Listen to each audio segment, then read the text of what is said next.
2 uploads in one night. Had to get it in because it's, come on, man. It's Snafu season 2 OVA. It's the Oregairu OVA. So we had to do the video. I'm not gonna really. It's kind of. There's really no point in kind of going into the in depth like what it all means. Well, I mean in the sense that because the episode is pretty straightforward. There's no drama because it's an OVA. It's like season one's OVA, except season one's was a lot more random about everything and seemed to have a point to it. But the whole wedding undertones. This one is just Iroha and Hikigai hanging out for like half the episode and then giving like not even half, it's probably like 16 minutes, and then giving fucking Yui and Yukinoshita the other like 7 minutes to combine with a few gags. There's nothing really super major in the episode, but I did find out, I did notice one thing. If you watch the Iroha part and then go right into the like the Yukinoshita stuff, you realize that Iroha is kind of a fusion of Yukinoshita and Yui, where she still acts like a stereotypical normal girl in most situations, like Yui, but she also has that weird aspect to her and that condescending attitude that Yukinoshita gives her. Because Yukinoshita is very similar, except Yukinoshita is just more ice queen and Yui is more like playful little puppy. She's kind of like a fucking cat who has PMS every once in a while. That's what like Aroha seems like a good example would be during the fucking playing the what is it? It's not, I guess tabletop tennis. I guess it's not really tennis, but I guess what you call it, tabletop tennis or ping pong. I guess. If you notice, Iroha does the yes, like she's super proud of herself every time she scores a point on Hiki. Whereas in the short scene you see of Yukinoshita and Yui and Hiki playing, Yukinoshita does the same thing. She does a little fist pump under the table, and he goes like, "I totally saw that. You weren't hiding it for anybody." But at the same time, when they're at the cafe, Aroha does the whole thing and tries to get Hikigai to do it. Well, that's something Yui would totally do. Yui's the same way. He'll get Aroha seems like a weird fusion, which makes me wonder if that Aroha ending theory is actually there isn't some weight to that, because there might be. It might just be Aroha is in girl, because she kind of has quirks of both of them, except her whole thing is that she's just two-faced. And even Hikigai kind of goes like, well, I mean, Hayama I don't think really gives a damn about your true personality, because I'm pretty sure he knows. But the funny thing is that he won't tell her that he knows. Like she's like, where did you get the information from? And it's like, well, it didn't really come from anywhere. And then she tries to get cute about shit again, like she did in second season, where she whispers shit in his ear, and she's like, "This is I only act this way around you, senpai," and he's just like, "You son of a bitch."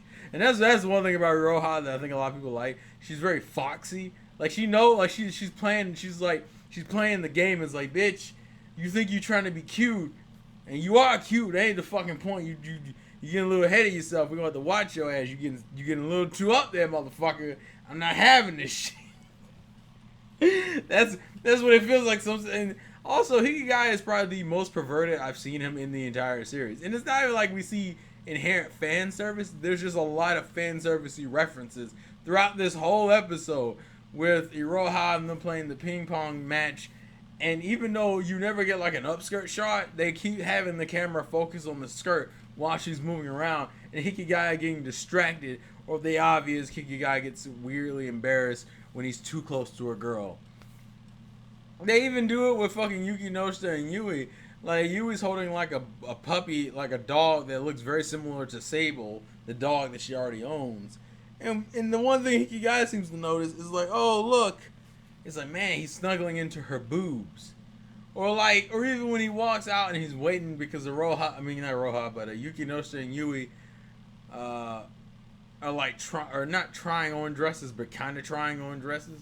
And he's standing out waiting, and of course he looks right into the lingerie section. He's caught himself like, wait a minute, that's how you get trapped.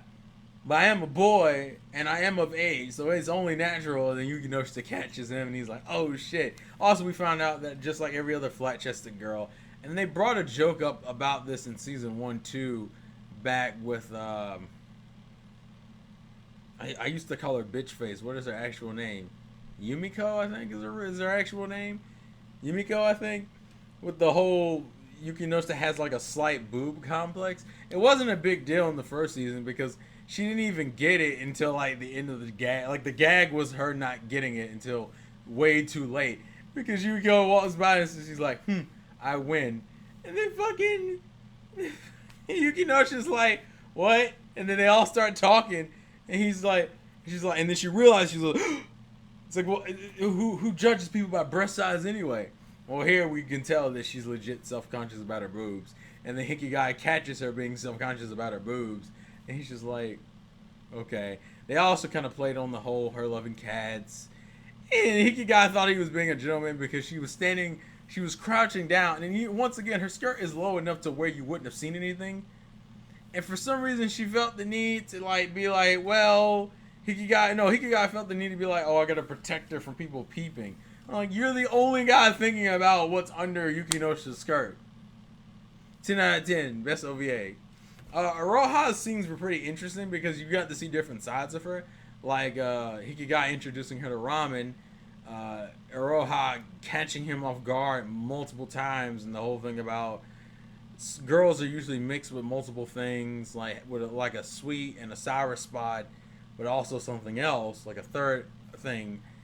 And he's like, no matter what, and his whole thing was like, no matter what, a habanero is still a habanero, pretty much saying that's how Iroha is. Because I think her whole thing, I forget what the whole purpose of them going out thing, but I think it was like, the way the subs kind of showed it, it's like, oh, we're going to do like a newspaper article on places kids our age should go out to. They also got this thing with the picture, which kind of alludes to like Iroha feeling some type of way. Actually, this whole OVA alludes to Iroha feeling some type of way. But the scene near the end where she like, we need to get a picture of the service club, and she's like, oh, this is the picture. I also do feel like the scenes where she tries to get close to Hikigai, and Hikigai does the stereotypical backing off, but he's like super embarrassed and shit. It's cute as hell to me. I like seeing Hikigai get caught off guard by certain girls because it's hilarious, particularly Aroha, Yui, and Yuki Noshita because it's just adorable. But there is some like, she gets kind of somber near the end of it with the whole Hayama stuff, and then kind of like, this is a good picture kind of thing. Like, you can tell she's kind of in her feelings because she kind of likes Hikigaya, and I think she realizes that Yui and Yuki Noshita kind of like Hikigaya too, and I think she's kind of in her feelings. It's one of the reasons why I threw her in the opening again, which I don't know if that opening thing was supposed to allude to something, but because Volume 11 was already animated for the most part, and I don't think Volume 12 is out of the light novel, so we don't technically know how this ends yet, which I'm very stressful for. I hope they animate it, because I kind of don't want to read the light novel. I need to see it. I need to see it animated, because as everyone's learned, Oregairu is a series that you learn more about looking at the physical actions of all the characters. It's kind of like how the slamming the door scene back in the whole I need genuine scene, like right after that when Yuki Noshita runs out. And that means a lot more because you know how Yuki Noshita acts.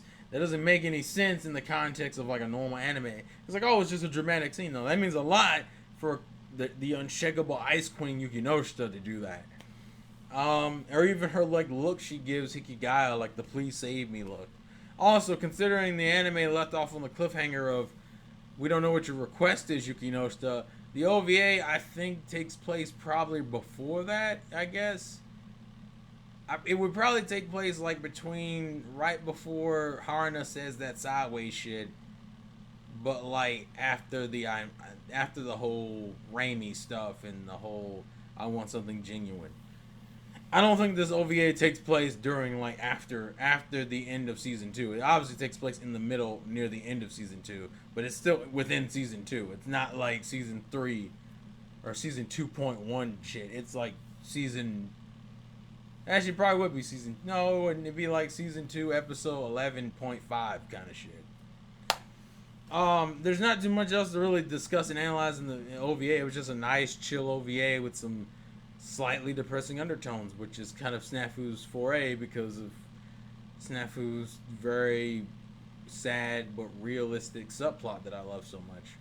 It's sad because it's the whole reality of this world and how things work, and How even if shit goes awry, he doesn't want to run away just because that's a possibility. He wants to keep going forward until he finds what he views as genuine. But I figured I'd talk about the OVA because as a Snafu fan, I felt like it was old. So, yeah. Please leave your thoughts and comments in the comment section below. This has been Schizomanic. Life's a game, play to win, and I'll catch you guys later. I think that's going to be my end phrase now. Because it's Schizomanic, I'm going to laugh maniacally because I'm crazy.